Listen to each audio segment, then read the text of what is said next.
ये कहानी डराने के लिए नहीं है। ये कहानी इसलिए है क्योंकि इतिहास ने इसे पूरा लिखने से इनकार कर दिया। भारत में कई किले हैं जो युद्ध के लिए जाने जाते हैं, कुछ प्रेम कहानियों के लिए, कुछ विश्वासघात के लिए। लेकिन एक किला ऐसा भी था जिसका नाम सरकारी रिकॉर्ड से नहीं बल्कि याददाश्त से मिटा दिया गया। साल था 1788। मराठा साम्राज्य अपने विस्तार के चरम पर था, लेकिन अंदर ही अंदर दरारें पड़ चुकी थीं। मध्य भारत के जंगलों के बीच एक किला था, देवगढ़। आज अगर तुम नक्शा खोलो तो उस जगह सिर्फ हरियाली दिखेगी। कोई नाम नहीं, कोई चिन्ह नहीं। लेकिन 1788 में देवगढ़ एक सक्रिय सैन्य किला था। वहां 112 लोग रहते थे, सैनिक, उनके परिवार, कामगार और एक छोटा सा मंदिर।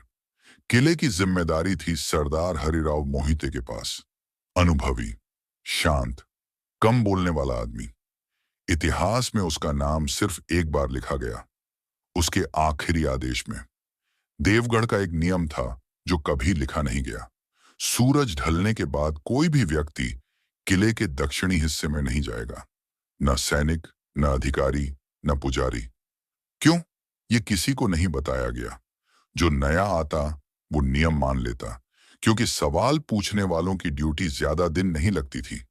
पहली गड़बड़ी कोई डरावनी नहीं थी, बस गलत थी। एक बच्चा, नाम था केशव, उम्र करीब 10 साल।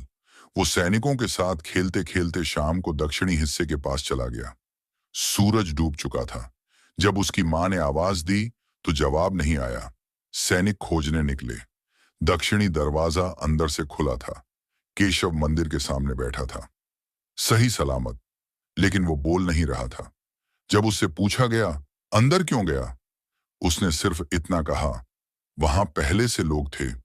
उस रात हरिराव मोहिते ने पहली बार दक्षिणी हिस्से को खुद देखा। वहां कोई भूत नहीं था, कोई टूटी दीवार नहीं, सब कुछ सामान्य था। लेकिन एक चीज गलत थी, मंदिर की घंटी। वो बिना हिले धीरे धीरे कांप रही थी, जैसे किसी ने अभी अभी उसे छुआ हो। अगली रात पहला सैनिक गायब हुआ। नाम राघु, ड्यूटी पर था, अनुभवी पहरेदार। सुबह उसकी तलवार मिली, पगड़ी मिली, लेकिन राघो नहीं। न खून, न निशान, जैसे वो किले का हिस्सा ही न रहा हो।